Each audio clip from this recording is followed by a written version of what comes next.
1, 2, 3, 4, 5, 6. 1, 2, 3, 4, 5, 6. 1, 2, 3, 4, 5, 6. 1, 2, 3, 4, 5, 6. 1, 2, 3, 4, 5, 6. 1, 2, 3, 4, 5, 6. 1, 2, 3, 4, 5, 6. Hello everyone, welcome to a Data Minute with Dr. Vick. I'm here to talk to you a little bit about Indiana County, Pennsylvania going to the green phase.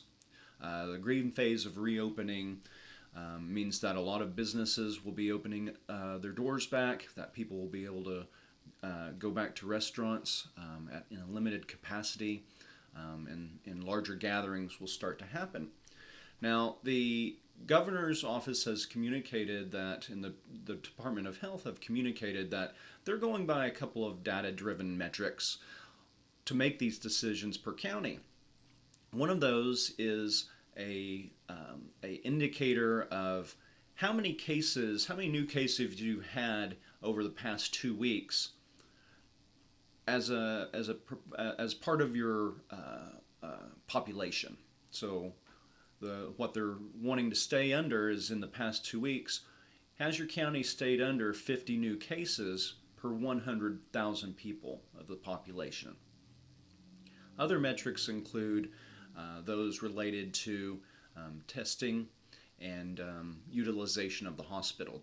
Is there enough capacity to, as people go out and engage in more activities, is there capacity if levels start to spike?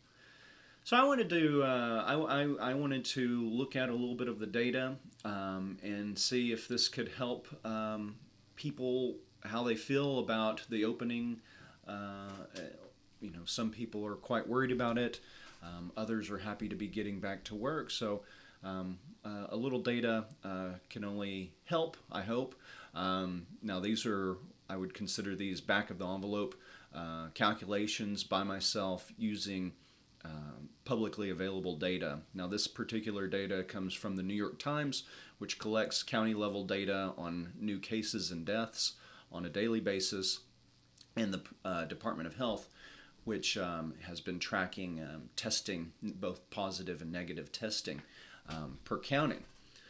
So the first bit of data I have is that first indicator. So how many new cases have we had in the past 2 weeks versus the 50 per 100,000. So Indiana County, this is for Indiana County. Indiana County has less than 100,000 people. So our rate, the recommendation for Indiana County would be under 42. If we are under 42 cases over the past 2 weeks for our population, then we're meeting that guideline put out by both the Department of Health and the CDC. And what you can see here, this is on any given date, what this is showing is how many new cases were in the preceding 2 weeks. So on April 9th, the 2 weeks leading up to April 9th, we had 20 new cases. So you see this spiking as the COVID outbreak really starts occurring, and it stays near that 42 level mark and in the high 30s for a while. Then getting down to April, you start seeing this decreasing, and in the past couple of weeks, we've seen it spike a bit, and then right now, where we're sitting at on just a few days ago, May 28th, we had only had 8 new cases in the past 2 weeks. So the overall trend is that this has been going down, which is a good thing, that we are at a very low point, the lowest point since this began. Those are both good indicators, and those are both the types of things that the CDC recommends that we look at, and the Department of Health that has been looking at. Now, one thing I would caution, the people who use this data, which this is a bit out of my wheelhouse, but the people who use this data know exactly why these spikes occur, and I do not. So if somebody wants to give me who may know why this spike was happening around early to mid-May, was it due to additional testing of elder care or long-term care facilities? What was that? So I'd be happy for people to chime in on that one. But overall, that first metric, it indicates things are going good. The second one I want to show relates to testing. Now, there's a metric that health officials like to use that gets at it's not just the raw levels of testing, but who in the population is being tested. If you're just testing a group of people who are already showing symptoms and likely to be sick, you're going to have a lot of positives, a lot of positive tests related to how many tests you've done. Now, that's just looking at one segment of the population. What you want to know, though, is how is this across the population? Because it's the full population. It's a lot broader swath of the population that's going to be engaging in new economic activity as we go to green phase. So there's a metric that we look at called the test positivity ratio. And what the WHO recommends for on a country level, we're applying this to Indiana County and the state, but for a country level, they want to see a ratio of 10 negatives to 1 positive test. In terms of positivity ratio, that would be 10%. Okay, so that suggestion at 10% is at least a guideline we can look at. Having more negative cases per every positive, it puts you below that ratio. And that's a good thing, okay? That indicates we're getting a wider swath of testing rather than those just who are most likely to be sick. So I'll show what we're doing here in Pennsylvania. So here, this green line is the suggestion of the CDC. Right here, it's at 10%, okay? PA overall is at a rate of 16%. In other words, that means for every 5 people that test negative, there is 1 positive. So that is not quite up to the WHO guidelines.